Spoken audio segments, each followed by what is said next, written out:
اهلا وسهلا بكم. اللهم صل وسلم وبارك على سيدنا محمد وعلى اله وصحبه اجمعين.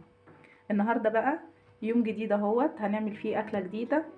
هوريكم طريقه سهله وجميله جدا لعمل السمك المكريل. عموما السمك المكريل ده برضو من اجمل الاسماك اللي تقدري تعملي فيها وتقدري تبتكري في طهيها. له مليون طريقه، وفي ناس اكتر من حد بيعرف يعمل اكتر من طريقه، بس كل واحد له الطريقه اللي هو بيحبها. سمك المكريل ده من نوع السمك اللي ما بيحبش يستوي قوي قوي ولا ياخد مده طويله في التسويه، لانه لو قعد مده طويله على النار بينشف وبيتفل وبيبقى طعمه مش حلو. فمن الافضل الاشياء له ان هو ما يستويش، ما ياخدش مده طويله في الاستواء. هنبدا بالمكونات، بس قبل ما نبدا من المكونات انزلي تحت اعملي لي اشتراك واعملي لي اعجاب بالفيديو وفعلي الجرس عشان يوصلك مني كل جديد. هنبدا مع بعض في المكونات. انا عندي هنا جبت سمكتين كبار، طبعا دول كيلو الا حاجه بسيطه، بس يعني انا ما بحبش اجيب سمك كتير لاني ما بنحبش الاكل البايت زي ما انتم عارفين.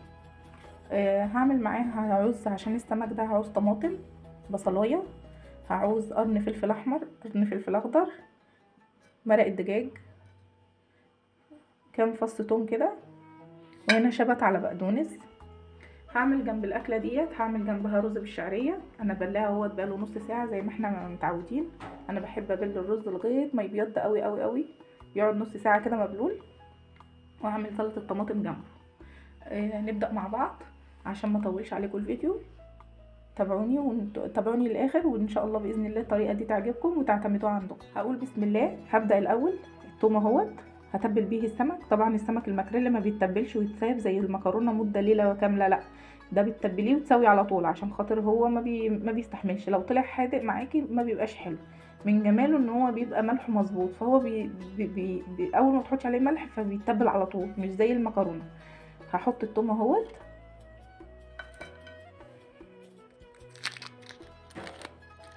مرقه الدجاج،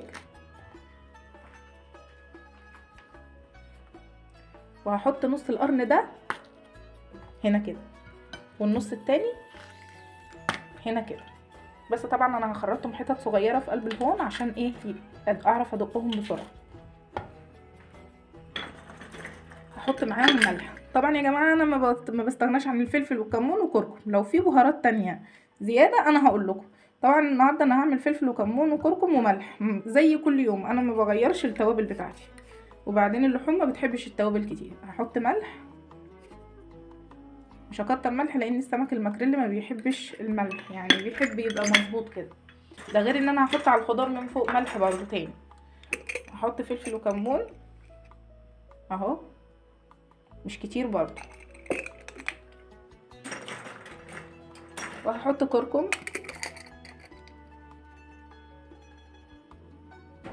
حاجه بسيطه. طبعا هدق البهارات دي وبعد كده هحط الليمونه عليها، يعني هحط ليمونه عليها بس لما ادقها الاول.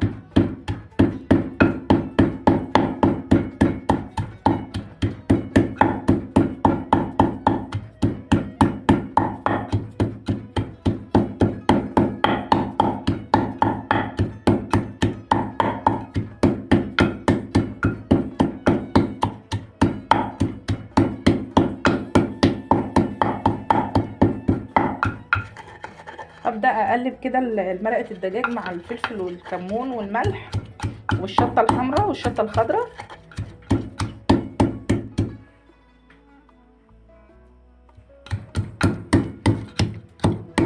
لغايه ما كل المكونات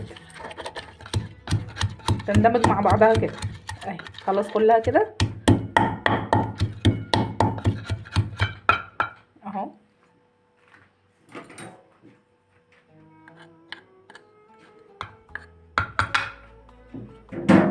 طبعا هجيب على طول الصينيه اللي هعمل فيها عشان هتبل واحط على طول، انا مش هستنى. هحط بس نص ليمونه،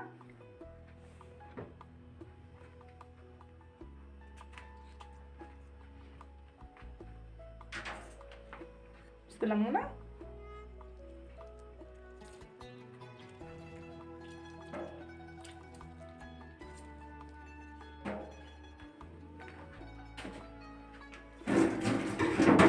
هقلب بقى ميه الليمون دي مع التتبيله.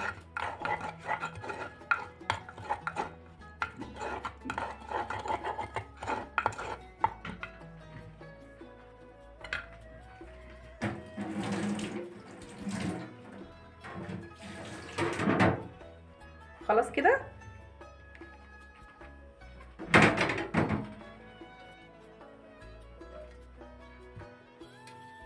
عندي صينيه اهي اللي هحط فيها على طول. انا مش هتبل واركن السمك، انا هتبله وهعمل على طول. هحط الزيت اهوت،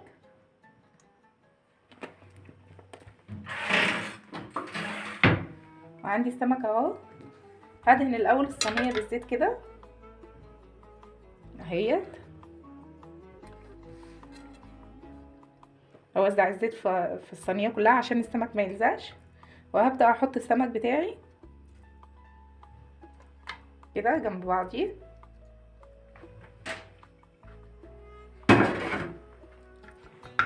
طبعا التتبيله دي كلها مش هحطها على السمك، انا هحط منها في ارضيه الصينيه عشان تدي ريحه حلوه وتطلع الريحه بتاعته الحلوه.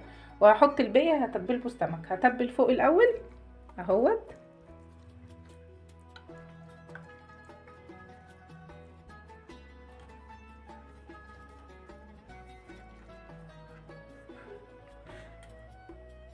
اهوت.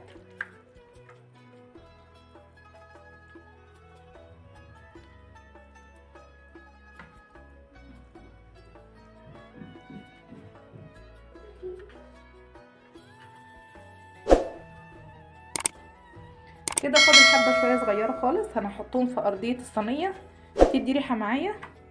اول ما النار هتشتغل هتطلع ريحه بقى للسمك، ما اقولكوش ريحه جميله جدا. ويعني دي الطريقه دي بقى اللي بتاع المحلات بتاع السمك، تلاقي وانت معدي على محل سمك الريحه بقى طالعه وجميله جدا ومفحفحه في الطريق كله كده في الشارع. هي ديت الطريقه بتاعه التتبيله الاول. طبعا انا الهون كده هقوم حاطه البهارات، هكمل بقى واحطها في ارضيه السمك كده حبه صغيره خالص.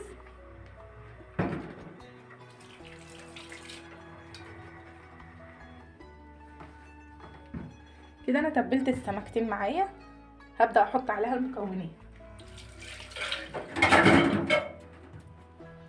المكونات بتاعتي بقى. الشبت والبقدونس الاول هحطهم اهمت، هبدا اوزعهم في الصينيه كلها.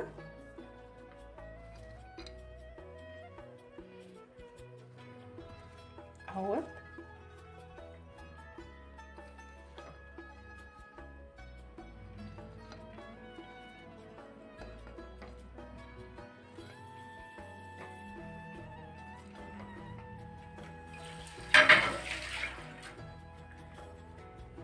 تاني حاجه هقطع الطماطم هقطعها شرايح يا جماعه. انا اهي حتت كبيره مش صغيره اهي، واوزعها بقى في كل مكان كده. طبعا انا ما رضيتش اقطع الطماطم الاول واسيبها متقطعه لسبب واحد، عشان خاطر انا هشوف الصينيه هتحتاج قد ايه، عشان ما احطش طماطم كتير وتبقى كتير في الصينيه. فانا واحنا عموما بنحبه طماطمه كتير، بس يعني علشان لما اشوف الصينيه تكتفي بايه خلاص كفايه عليها كده اهوت.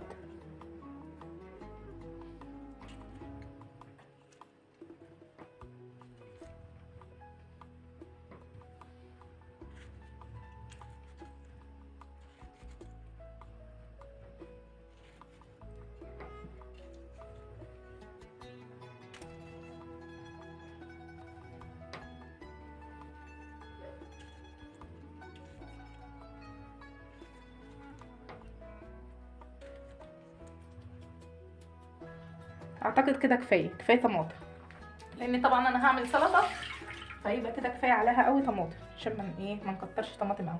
طبعا الفلفل اهو هقسمه نصين كده برده واقطعه حتت صغيره واوزعها في قلب الصينيه.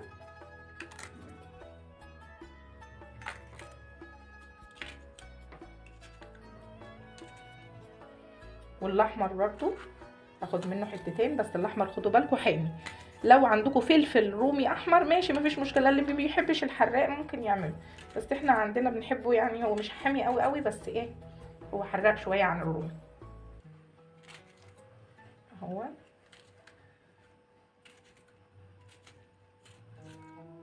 كده تمام قوي.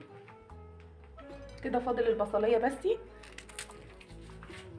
طبعا انا ما حبيتش ان انا اقشر البصليه واركنها عشان خاطر ما تعملش ريحه معايا وحشه، فطبعا انا بحب اقشر واحط على طول الثوم والبصل بالذات عشان لما بيتركن متقطع بيبقى مش كويس. انما كده افضل ان انت تعملي كده. خلاص هقسم البصليه نصين واقطعها بقى شرايح كده.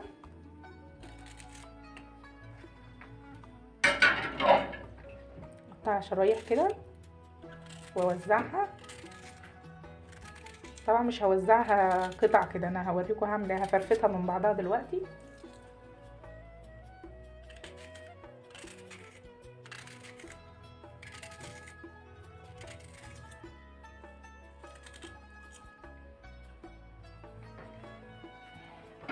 طبعا هفرفتها من بعضيها كده اهو، مش هسيبها كده عشان كده هتاخد سوا، انما لما فرفتها البصل هيستوي معايا على طول اهوت.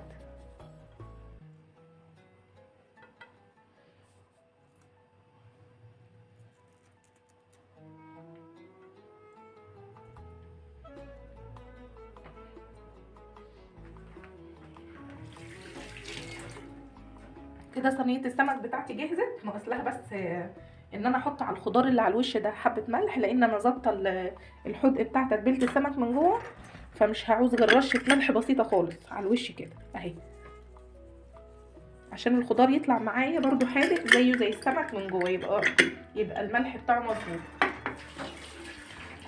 وكمان حبه بهارات فلفل وكمون بس على وش السمك، حبه بسيطه خالص كده. وهعصر نص ليمونه كمان على الوش كده.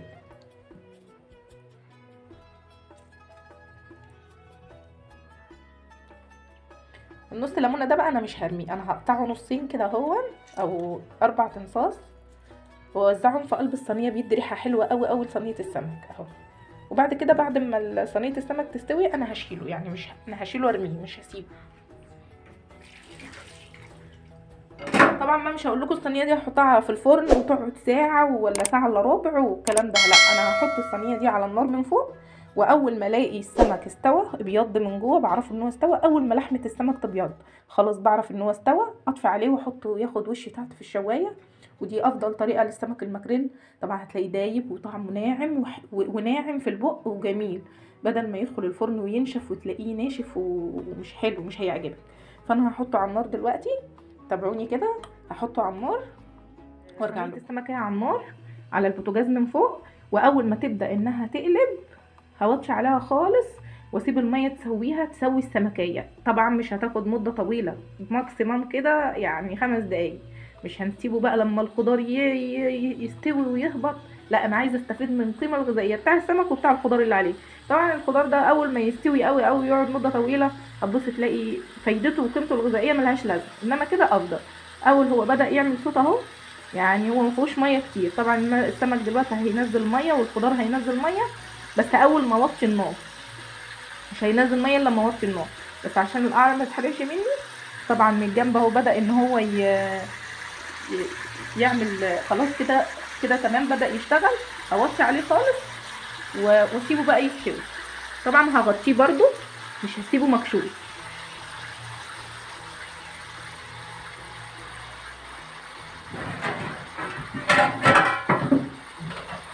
طبعا الصينيه دي ملهاش غطا، انا عندي صينيه زيها هغطي بيها. هغطيه كده وهسيب متوطي عليه شويه على بال ما ابدا ان انا احمر الرز وارجع ابص عليه. لو لقيته استوى هنزله تحت الشوايه ياخد وشه وخلاص، وما مش بياخد وقت على فكره. احمر الرز بقى، حله على النار، اخد فيها معلقه سمنه صغيره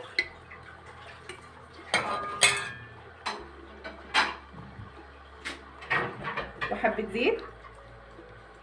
طبعا الرز بالشعريه بيحب الزيت يعني اكتر من السمنه، يعني احط معلقه سمنه صغيره وحبه زيت يعني حلوين كده مناسبين.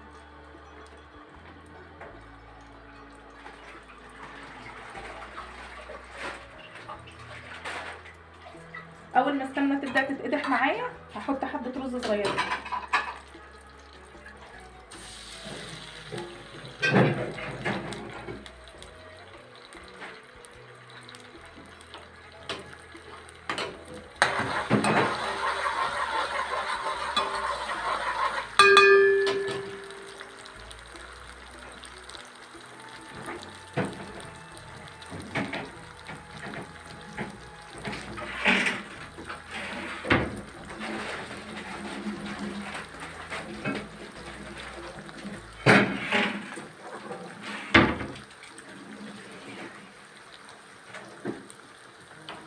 هقلب الرز كويس.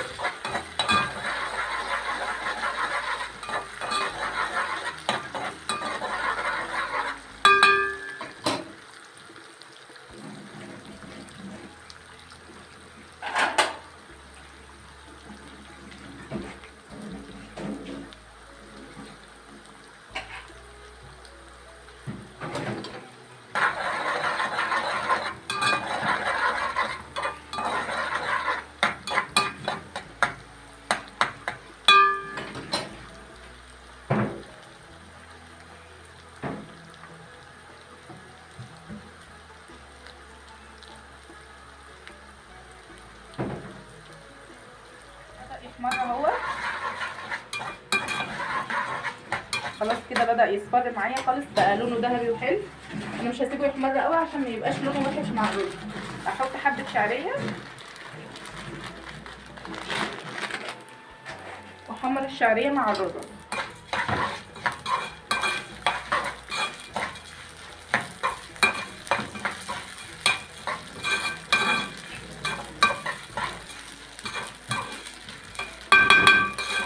طبعا انا بعيد طريقه الرز بالشعريه لاني طبعا مش كل الناس اتفرجت على الوجبات اللي قبل كده، فانا بعيده تاني عشان خاطر لو حد ما شافهوش في وجبه قبل كده يشوفوا معايا في الوجبه دي. هو عموما يعني الرز بالشعريه طريقته سهله وحلوه وجميله يعني، والناس كلها عارفاه.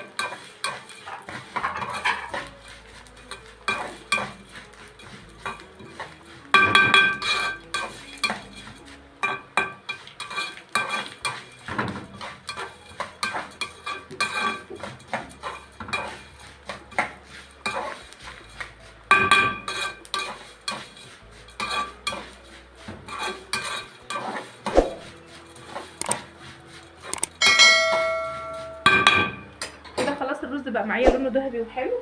افضي بقيه الرز، كميه الرز اللي هي المبلول.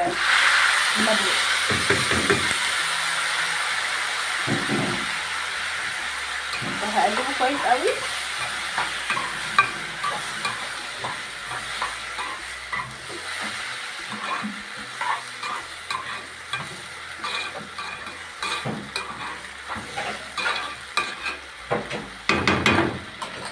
عشان اضمن الرز ان هو ما يعجنش معايا انا هحط الملح الاول على الرز.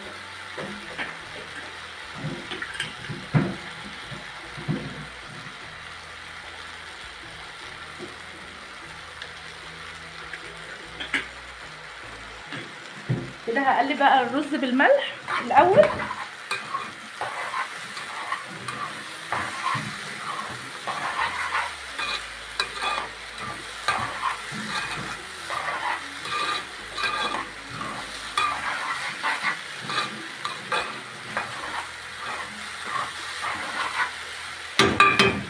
وهبدا بقى ازيد الرز. طبعا الرز المبلول قبلها بنص ساعه ما بياخدش ميه كتير زي الرز اللي لسه بلاه، فطبعا انا يا دوب هخلي الميه يا دوب تغطي الرز بس.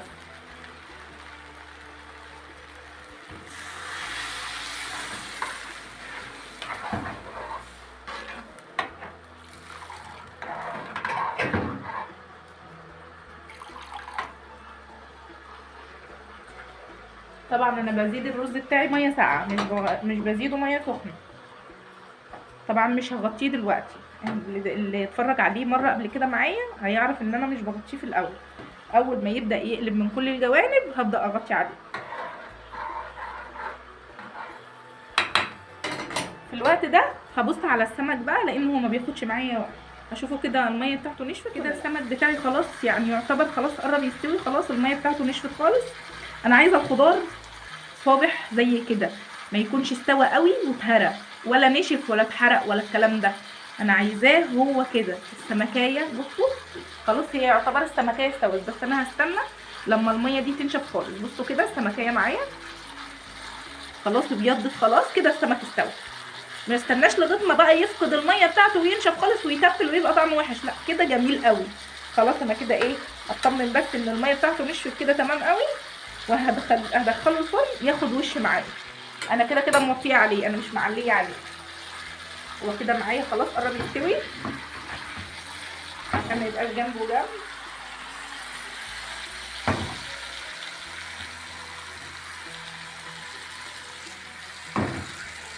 كده انا هطفي عليه وادخله ياخد وش في تحت الشوايه. كده الرز بتاعي قلب من كل الجوانب اهو، هديله تقليبه واحده كده اهو وهوطي عليه.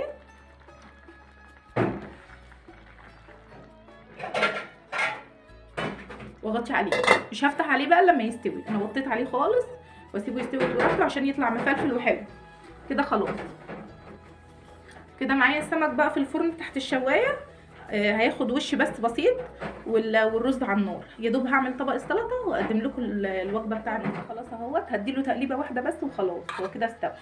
بسم الله بقى.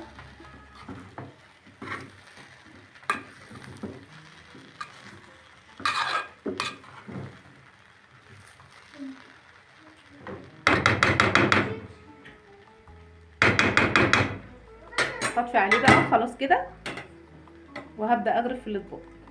الصينيه خلصت معايا استوت وبقى تمام قوي. طبعا مش هسيب ده يتحرق ويبقى وشه اسود وكده، لا اولا كده صحي جدا وطعمه احلى من لما السمك يفقد كل الميه اللي فيه بيبقى ناشف ومتفل كده. جميل قوي. هغرفه قدامكم وهتشوفوا لما اغرفه هيبقى عامل ازاي.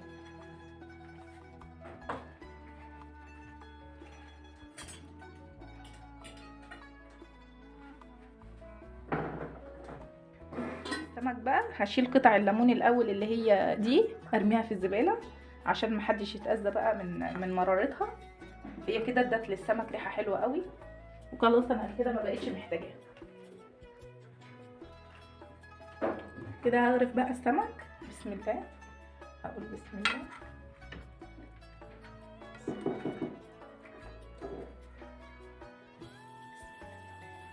بسم الله.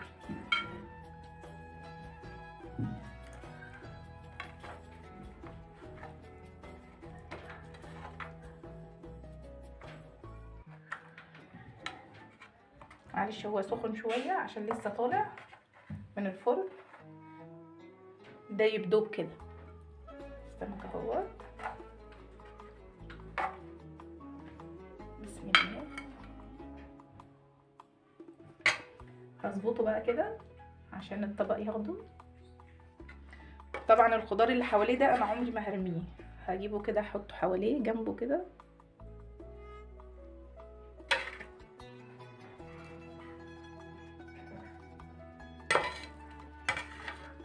الطريقه دي بقى عظمه، عمرك ما تقدري تستغني عنها.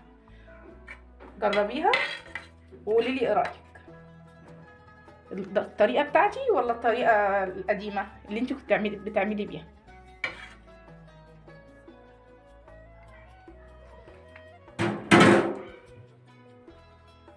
كده بقى خلاص انا غرفته. بصوا بقى في هنا صوص اهو فايض من في الصينيه، انا مش هرميه، انا هحطه على وش السمك كده عشان يطري السمكيه برضو ما يخليهاش ناشفه. كل ما السمكيه لحمه السمك كانت ناعمه وطريه كل ما كنت حسيتي بطعمه اجمل. انما لو نشف منك في الفرن وتفل كده مش هيعجبك خالص. هغرف بقى معاها طبق رز وارجع لكم تاني. كده بقى احلى وجبه سمك النهارده ممكن تعمليها، هتعجبك. جربي الطريقه دي وباذن الله هتعجبك. ولو عجبتكم ابعتولي في الكومنتات تحت. وطبعا الحلقه بتاع النهارده لو عجبكم الفيديو اعملوا لي لايك واشتركوا في القناه وفعلوا الجرس عشان يوصل لكم مني كل جديد. والسلام عليكم ورحمه الله وبركاته.